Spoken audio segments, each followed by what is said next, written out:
Vayamos al libro de Mateo que leyó Ricardo, el capítulo 22.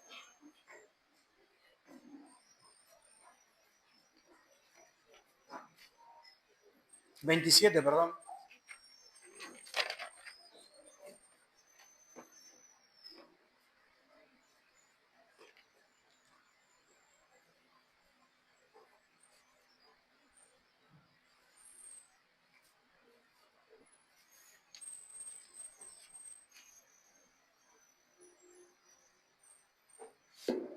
Capítulo 27, ¿lo encontraron?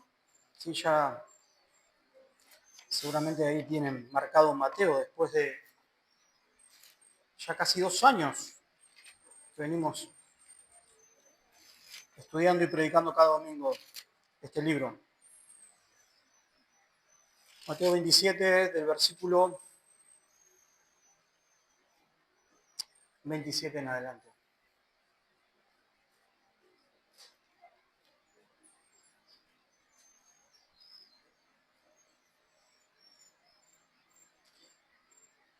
Y hoy le propongo que por medio de este texto podamos ver dos cosas y al final vamos a tener como una especie de bonus track de ver algo también interesante en el último versículo que hoy leemos en este día.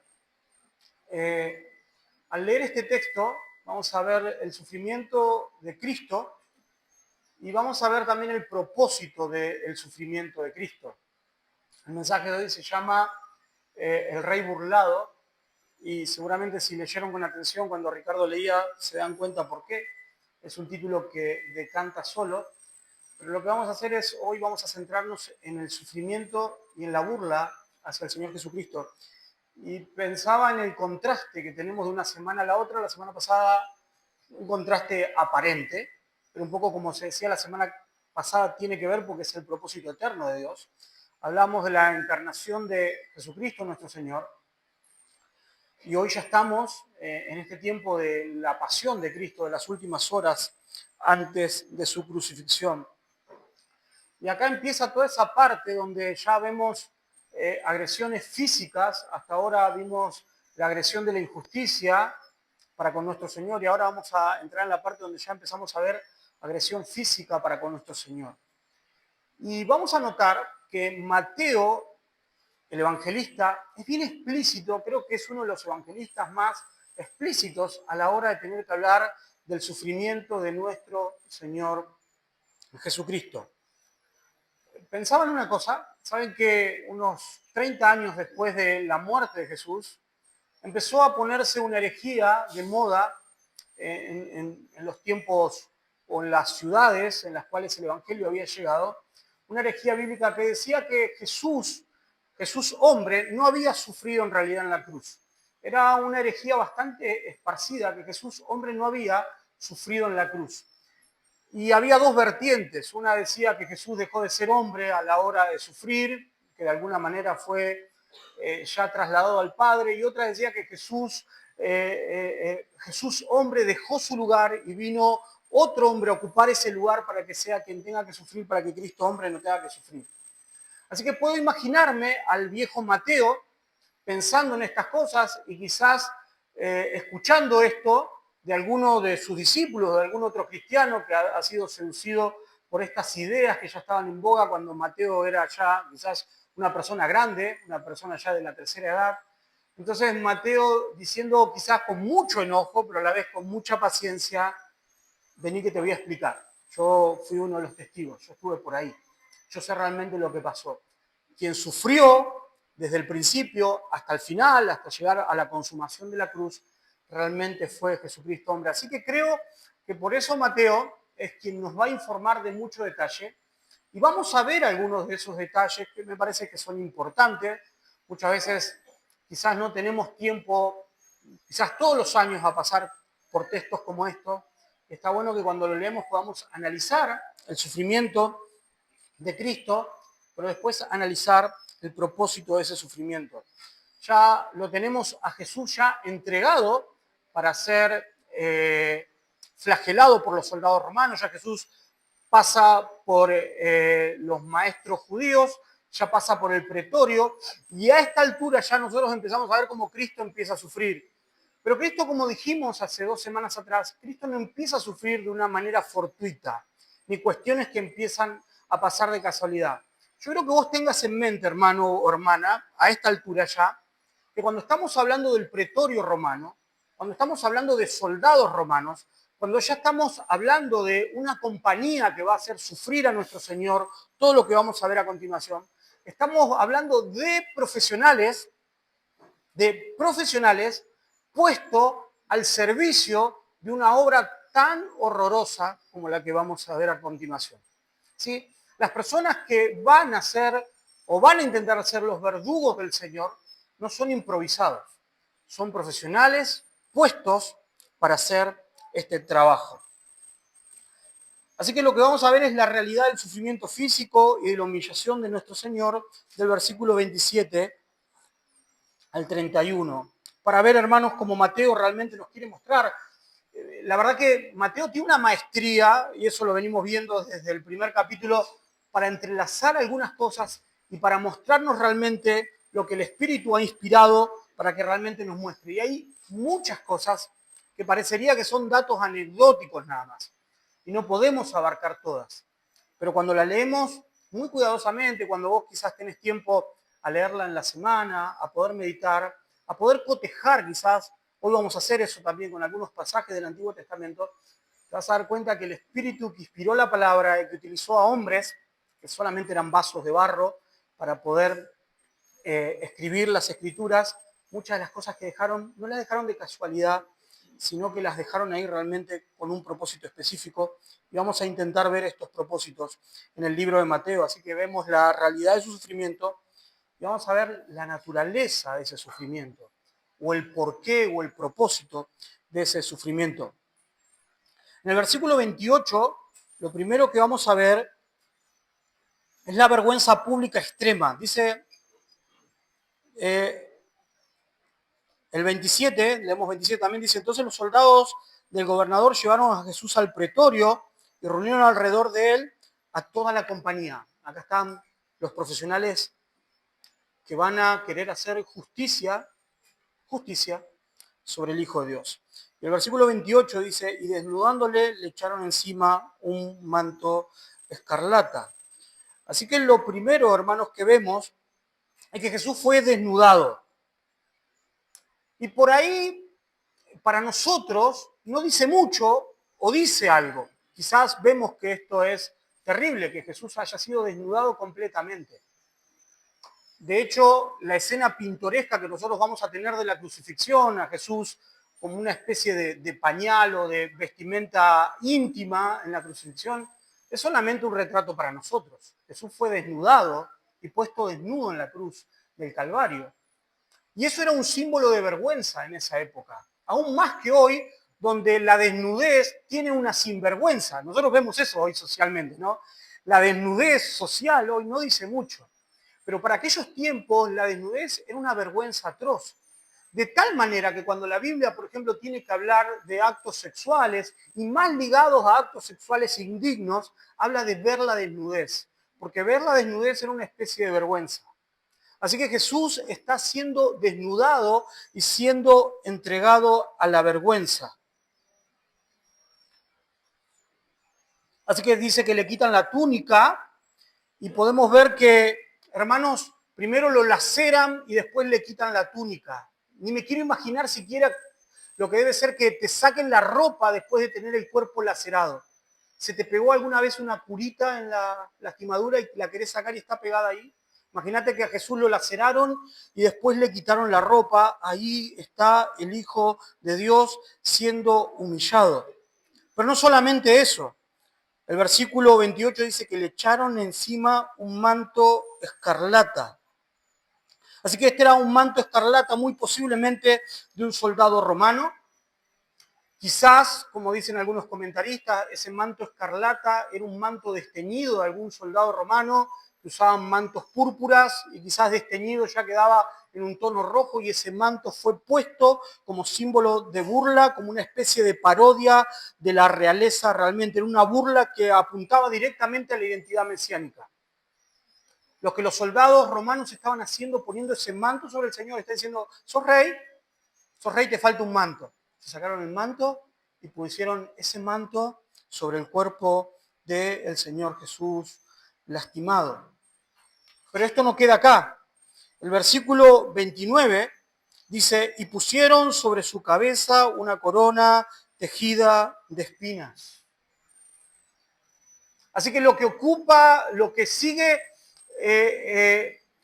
lo que sigue en esta progresión de querer burlarse de él como rey es querer ponerle una corona de espinas. Hermanos, la corona de espinas que le pusieron era un dolor totalmente intenso. Imagínense una corona de espinas sobre su cabeza. Una corona de espinas incrustada en su cabeza. Era un dolor inmenso, hermanos, para el Señor. Pero esto sigue. Dice que pusieron sobre su cabeza una corona tejida de espinas, como diciendo, eres rey. Bueno, tenés el manto, te falta la corona de todo rey. Hermanos, estos soldados eran despiadados. De hecho, algunos comentaristas creen de estos soldados que eran soldados sirios trabajando para el Imperio Romano. De ser así, eran personas que odiaban a los judíos. Así que cuando había que crucificar a un judío, esta gente despiadadamente dijeron, a mi juego me llamaron. Esas eran las personas que estaban enfrente al Señor. Así que en esa progresión le quitan la ropa de vergüenza, le ponen un manto escarlata, le ponen una corona de espina y lo que hacen después es ponerle un cetro falso. Versículo 29 dice, y pusieron sobre su cabeza una corona tejida de espinas y una caña en su mano derecha,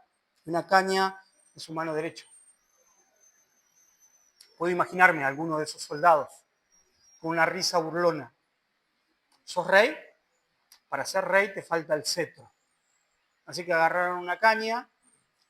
La caña, hermanos, para Mateo y para otros autores de la Biblia en el Antiguo Testamento, es un símbolo de debilidad.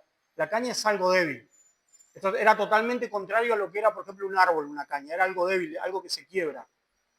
Si usted puede pensar en el cetro que lleva un rey, el cetro que lleva un rey es algo contundente. Es algo que muestra la autoridad de una persona. Una caña es algo débil. Así que le ponen eso a Jesús como diciendo, bueno, esta es tu caña, tu cetro de rey. Un símbolo de debilidad en la mano del rey de reyes y señor de señores. Así que Jesús recibe un cetro falso, una caña frágil, no hay un cetro real. Y en el versículo 29 sigue diciendo, dice, hincando las rodillas delante de él, le encarnecían, o sea, se burlaban, diciendo, salve, rey de los judíos. Se burlaban de él. Así que empezaban a burlarse del Señor. El versículo 30 dice, y escupiéndole, ¿sí? Eso fue lo próximo, el Señor Jesús fue escupido. Y no podemos imaginarnos un insulto más grande en aquel tiempo que te escupan. Hoy mismo, para nuestra cultura, que te escupan es un insulto, ¿o no? Agregándole un plus a aquel tiempo, que para un judío te escupa alguien que no era judío, era una afrenta totalmente terrible. Así que soldados no judíos estaban escupiendo al Señor. Imagínate que para el judío era una afrenta. Esos escupitajos estaban dirigidos al Rey de Reyes y al Señor de Señores. Aquel que es totalmente santo y totalmente digno. Pero ahora estaba siendo escupido. Dice, y escupiéndole tomaban la caña y le golpeaban la cabeza. Así que lo que hacían con la caña era golpearle la cabeza. Algunos piensan que ese golpe en la cabeza con la caña era para seguir acomodándole la corona y que la corona siga haciendo sangrar su cabeza. Yo veo que, puedo verles las caras, y veo que el mensaje empezó con expectativas. Pero a medida que empezamos a hablar de los sufrimientos, veo como algunos se van encogiendo de hombros, porque cuando lo analizamos, hermanos, es duro. Pero no es duro simplemente como podemos decir, bueno, vemos la película La Pasión de Cristo de Mel Gibson, no sé si alguno la vio y decimos, che, esto es duro, que hay momentos que hasta tengo que sacar la cara de la pantalla para no verla. ¿Sí? Esto es duro aún más cuando nosotros vemos cómo es la dignidad de quien está ahí sufriendo, de quiénes deberían ser los que están ahí realmente sufriendo. Y cuando vemos el propósito de ese sufrimiento, Jesús fue golpeado en la cabeza, con la caña le golpeaban en la cabeza. Y si después de haberle encarnecido le quitaron el manto y le pusieron sus vestidos y le llevaron para crucificarlo. Así que ya empieza, hermanos, esta travesía para llevar a crucificarlo a lo que se cree más o menos unos 1000 pasos, más o menos, del pretorio. Era afuera de la ciudad, pero muy poquito afuera, era el monte Gólgota, donde se crucificaban a los reos. Cuando nosotros vemos el Evangelio de Juan, en el capítulo 19, nos da un dato que es bien interesante acerca de esto. Porque dice que Jesús sufre a mano de los soldados romanos, pero es llevado nuevamente a Pilato, al pretorio. Dice que Pilato, por su conciencia, él no quiere crucificarlo. Y es más, lo ve así lacerado y yo creo que hay algo en el corazón de Pilato que se conmueve porque dice, este hombre es inocente. Y dice el evangelista Juan, que dice que Pilato, para no crucificarlo, le muestra a Jesús lacerado a la multitud y dice, he aquí el hombre. Esas son las palabras textuales que utiliza, he aquí el hombre. Como diciendo, miren, ya está. Si era una lección para este, que se hacía pasar por rey de los judíos, me parece que ya está. Es mucho lo que sufrió, he aquí el hombre. ¿Y sabe lo que dijo la gente? Aquellos hombres que estaban ahí, que muchas veces la psicología moderna dice que el hombre es esencialmente bueno y que no hay maldad en su corazón. Aquellos hombres cuando vieron al inocente dijeron, he aquí el hombre, Pilato con un dejo de conciencia para no crucificarlo, ¿saben lo que dijo la gente? Crucificarle. No dudó ni un segundo, dijeron crucificarle. Así que después de esto el Señor está llevado en esos 1000 pasos afuera de la ciudad para ser crucificado. Ahora, este mensaje no es tan largo, porque en esta segunda parte del mensaje lo que quiero es un poco analizar el propósito de este sufrimiento.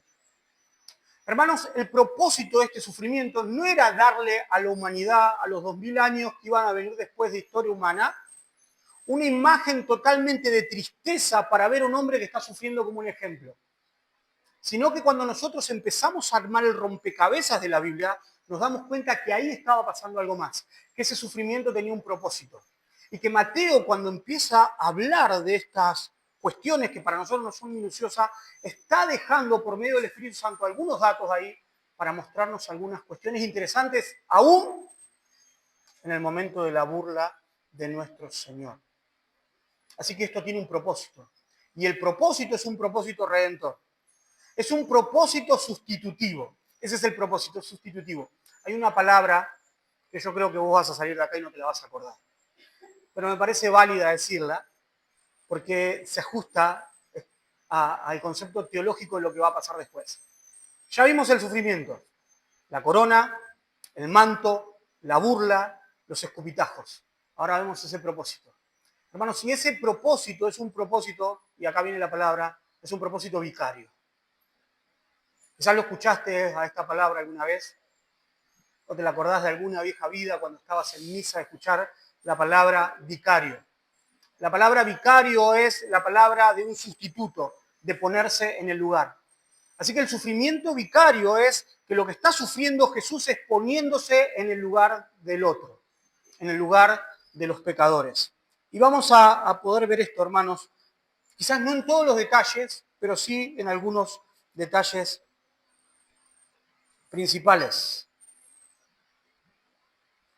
Jesús fue desnudado, hermanos. Dice que Jesús fue despojado de sus ropas. Ahora, quizás esto nos hace acordar al vocabulario del Nuevo Testamento, donde en su mayoría el apóstol Pablo nos dice que hoy estamos revestidos con las vestimentas de Cristo. El apóstol Pablo dice que hoy nuestras vestimentas son las vestimentas de Cristo. Y podemos imaginarnos ese contraste. Cristo desnudo, en vergüenza, y nosotros por la gracia de la cruz y de ese sufrimiento, hoy podemos ser vestidos con las vestimentas de Cristo. Isaías 61:10 dice, Él me vestirá con vestiduras de salvación. Así que el Señor está siendo desnudado por vergüenza. Nosotros en su obra redentora estamos siendo vestidos. Jesucristo es vestido como rey, hermanos, y es burlado, pero es un rey verdadero. Le sacan la ropa y ahora le ponen la ropa ensangrentada al Rey de Reyes y Señor de Señores. Ahora la vestimenta de Jesús, ese manto que exhibía unas horas antes, que quizás al ser un momento especial de la Cena del Señor había sido una ropa especial, como esa ropa que usted se pone para un momento especial. No sé si vieron la ropa que nos ponemos para un momento especial. Quizás esa noche de Pascua Jesús había puesto una túnica especial. Ahora esa túnica estaba siendo manchada de sangre.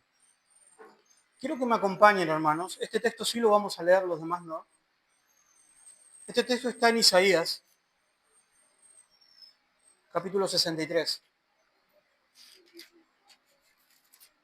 De pronto Jesús tiene sus ropas manchadas de sangre.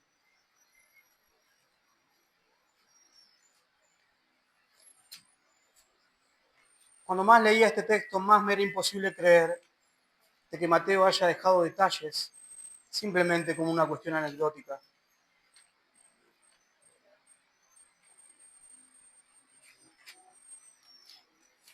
Marcos lo dice, Lucas lo dice, sus vestimentas a esta altura estaban manchadas de sangre.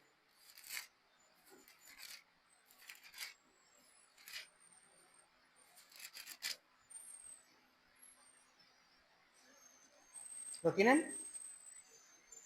Dice el profeta Isaías, ¿quién es este que viene de Edom, de Bonra, con vestidos rojos? Este hermoso en sus vestidos que marcha en la grandeza de su poder. Yo, el que hablo en justicia, grande para salvar. ¿Por qué es rojo tu vestido y tu ropa como el que ha pisado el lagar? He pisado yo solo el lugar y de los pueblos nadie había conmigo. Los pisé con mi ira y los hollé con mi furor. Y su sangre salpicó mis vestidos y sus manchas toda mi ropa. Porque el día de la venganza está en mi corazón y el año de mis redimidos ha llegado.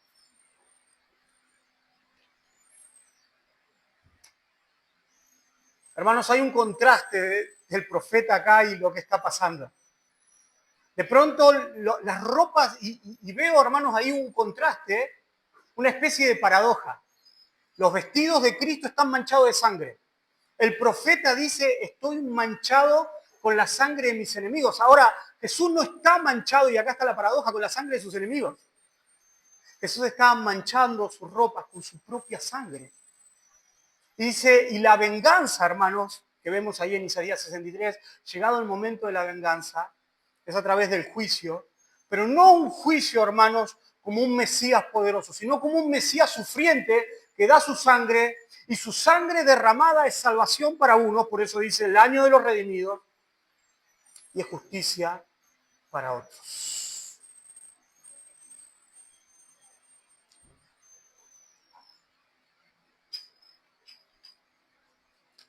Los soldados pusieron sobre nuestro Señor una corona de espinas.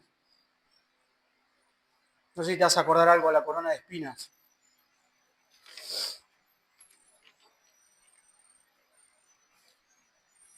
Hermanos, las espinas, según Génesis 3:18, es el fruto de la maldición.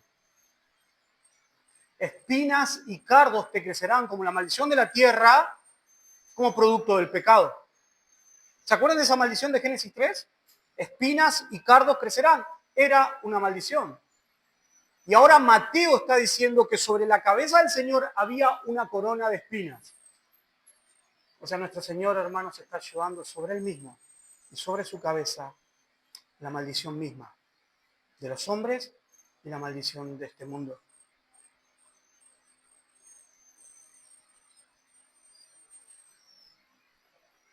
Dice que le dan un cetro o una caña.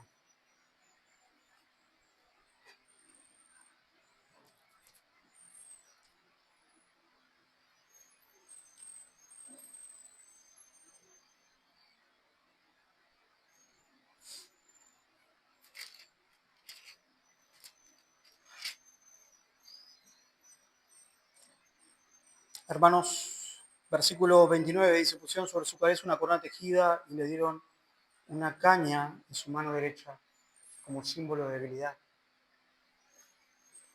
Mateo habla de la caña en el capítulo 12. Bueno, nosotros pasamos por el capítulo 12, hablando de que la profecía de Isaías 42, que él no iba a quebrar la caña cascada.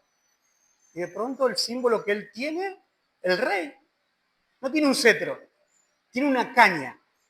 No un símbolo de fortaleza, sino un símbolo de debilidad.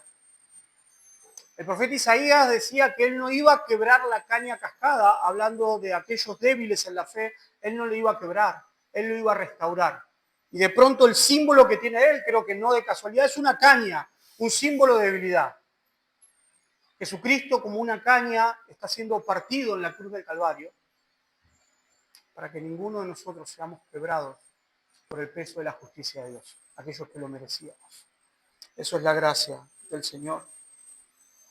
Dice que se burlaban y los escarnecían. El Salmo 22, versículo 7, dice, todos me ven y me escarnecen, estiran su boca y menean su cabeza. Esa es la profecía, hermanos. Todos me miran y me encarnecen, se burlan, estiran su boca y menean su cabeza. ¿Puede imaginarse el tono burlón? Hermanos, tenemos que recordar que Cristo tomó la burla por cada uno de nosotros. Y que muchas veces cuando sentimos vergüenza por el pecado, muchas veces cuando hay situaciones que nos hacen sentir vergüenza, cuando sentimos culpa, no deberíamos olvidarnos que hace 2000 años nuestro Señor tomó la mayor vergüenza y la mayor burla para Él. Hace poquito tenía un desayuno que hacemos siempre con los chicos de escuela bíblica y ellos me preguntaban acerca de una palabra tan de moda hoy, acerca del bullying. Me decía, bueno, ¿cómo hacer para enfrentar el bullying? Y yo hablaba con ellos, les decía, bueno, hoy tenemos la posibilidad de poder denunciarlo. No está bien que ningún abusivo. Pero después yo les hablaba y les daba el ejemplo del Evangelio, cómo Jesús oró por sus enemigos. Y también entender el Evangelio, hermanos, que Jesús también pasó nuestra vergüenza. Que Jesús también estuvo en el lugar de vergüenza, de dolor, y en un lugar donde lo insultaban. Y que muchas veces eso nos tiene que dar consuelo, hermanos, en medio de nuestra vergüenza y en medio de nuestra indignidad, que Jesús tomó nuestro lugar y Él tomó la burla. Dice que lo escupieron. Isaías 50 dice que no escondió su rostro a aquellos que los escupieron. Dice que lo golpearon con vara. Miqueas, hermanos. Capítulo 5, versículo 1. Dice, rodéate ahora de muros, hija de guerreros, nos han sitiado. Con vara herirán en la mejilla al juez de Israel.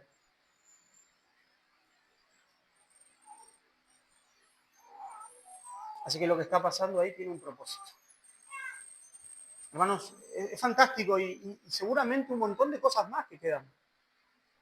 Dice que Jesucristo fue llevado afuera para ser crucificados. El escritor de los Hebreos nos dice que Cristo sufrió afuera.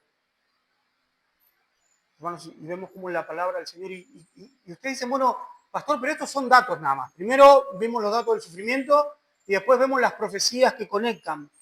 ¿Qué tiene que ver con nosotros? Hermanos, esto está acá para mostrarnos realmente que el sufrimiento de Cristo es un sufrimiento vicario. Él sufrió por nosotros. Él ocupó nuestro lugar. O sea, Él aceptó el golpe, aceptó la burla, aceptó el dolor, aceptó la corona de espinas, ¿sí? Con el gozo puesto delante de Él, como dice el escritor de los Hebreos, en favor nuestro. Y esto, cada vez que leemos o que meditamos en esto, deberíamos adorar al Señor y conmovernos. Para terminar, hermanos, el versículo 32 es un pasaje que me llama mucho la atención.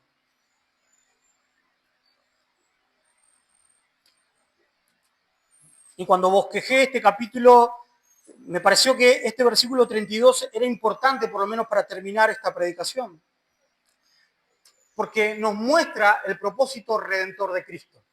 Nos muestra que ese sufrimiento, que el cumplir con las profecías del Antiguo Testamento tiene un propósito. Dice, cuando salían, hallaron a un hombre de Cirene que se llamaba Simón.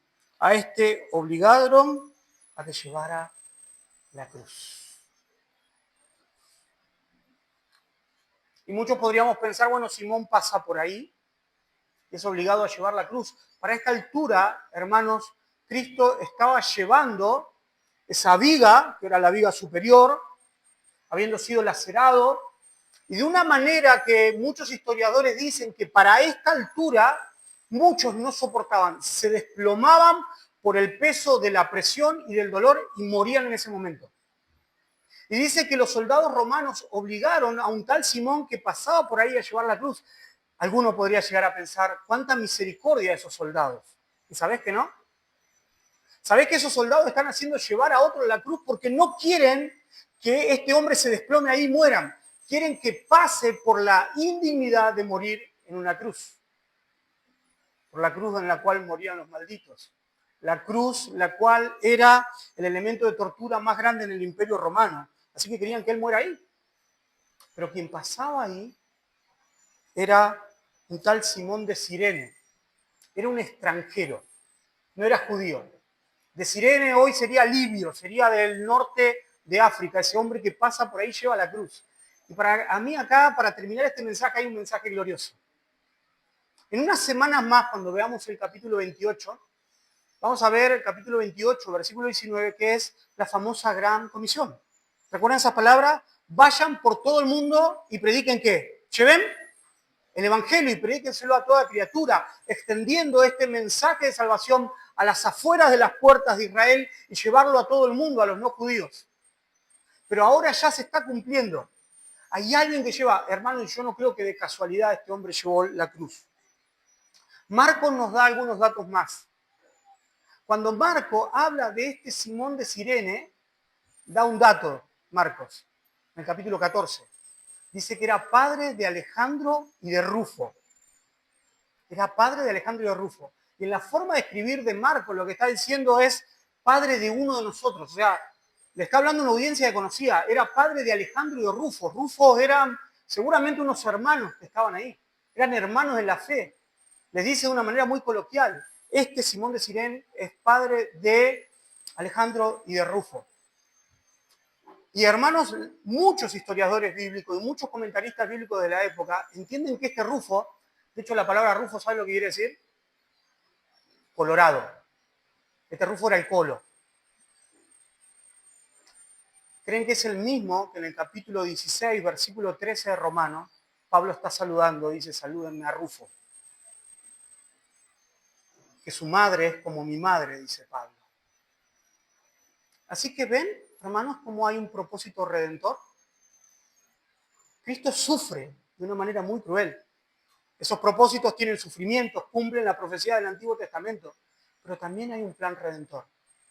Cuando Pablo le manda saludo a Rufo en el capítulo 16, versículo 13 de Romanos, dice a Rufo que es un escogido de Jesucristo.